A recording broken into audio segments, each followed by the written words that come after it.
नमस्ते दोस्तों, आज की जागरूकता चैनल में आप सभी का स्वागत है। आइए आज का विषय समझते हैं। व्यक्तित्व का प्रभाव शब्दों और विचारों से ज़्यादा। दोस्तों, हमारे चारों ओर जो भी कुछ हो रहा है उसे हम देखते हैं, अच्छी तरीके से देखते हैं, महसूस करते हैं, समझते हैं। संपूर्ण विश्व प्रभावात्मक है।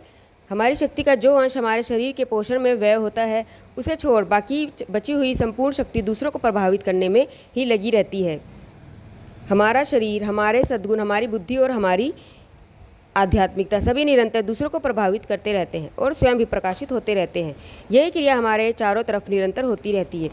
एक व्यक्ति हमारे पास आता है, वह विद्वान है, उसकी भाषा बहुत अच्छी, बहुत मधुर है, वह काफ़ी देर तक हमसे बातचीत करता है, पर आपके ऊपर, लेकिन हमारे ऊपर उसका प्रभाव नहीं होता। वह अपना प्रभाव हमारे ऊपर डालने में असफल रहता है। वहीं एक दूसरा व्यक्ति आता है जो अपनी टूटी फूटी भाषा में कुछ ही शब्द बोल पाता है, फिर भी वह अपने विशेष छाप हमारे ऊपर, एक विशेष प्रभाव हमारे ऊपर जमा जाता है। इससे दोस्तों स्पष्ट है कि केवल शब्दों से प्रभाव नहीं जमता। शब्द और विचार दोनों मिलकर किसी दूसरे पर प्रभाव जमाने के कार्य में केवल 1/3 अंश का काम देते हैं, थोड़ी बहुत मदद करते हैं। बाकी 2/3, बाकी का जो सारा काम है वह हमारा व्यक्तित्व ही कर देता है। तो दोस्तों, इसका मतलब यह हुआ कि जैसा हमारा व्यक्तित्व होगा, मतलब हम देखने में जैसा लगते हैं, हमारी पहचान उसी से होती है।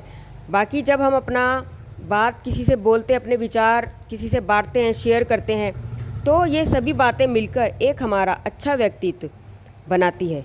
व्यक्तित्व में वह आकर्षण, वह शक्ति होती है दोस्तों, जो दूसरों पर प्रभाव जमाती है।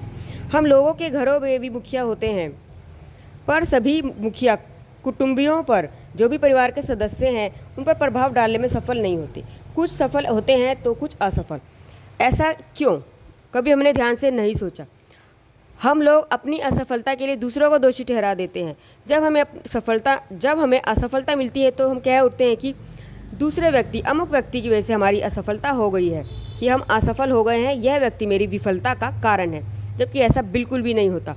असफलता में कोई अपना दोष या अपनी कमज़ोरी स्वीकार नहीं करना चाहता, लेकिन जब तक हम अपनी कमज़ोरी, अपनी असफलता को खुद स्वीकार करके उसके सही और गलत पक्ष, जो भी उसके कुछ पॉइंट्स रह गए हैं, कुछ कमियां रह गई है, उन पर काम नहीं करेंगे, तब हम कैसे सफल बनेंगे?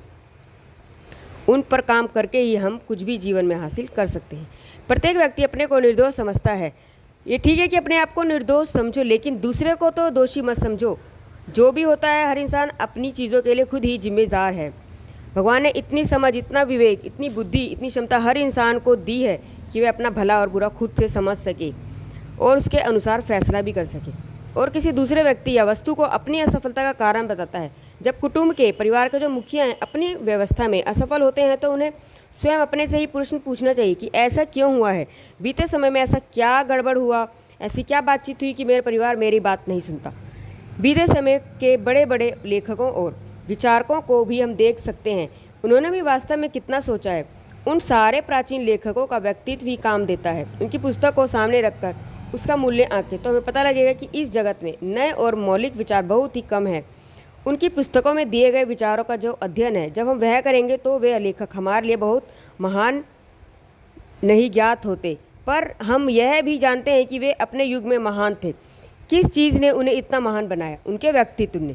उन्हें महान बनाने का श्रेय ना उनके विचार, ना उनके ग्रंथ और ना ही उनके व्याख्यानों को है। वह तो दूसरी ही वस्तु थी और चली गई थी, वह था उनका व्यक्तित्व। तो दोस्तों, देखा हमारे व्यक्तित्व का कितना प्रभाव होता है हमारे जीवन पर, हमारे आसपास के लोगों पर। तो हम सभी को अपना व्यक्तित्व एक अच्छा बनाना चाहिए, एक हमारा उसमें चमक, एक शालीनता होनी चाहिए और अपना कुछ होल भी होना चाहिए। ओके, धन्यवाद। हमारे व्यक्तित्व में दोस्तों नम्रता, एक सहजता, सहज ही हमारे चेहरे पर हमारे व्यक्तित्व, हमारे शारीरिक रूप में और मानसिकता में भी झलकनी चाहिए। ओके, धन्यवाद। नमस्ते दोस्तों।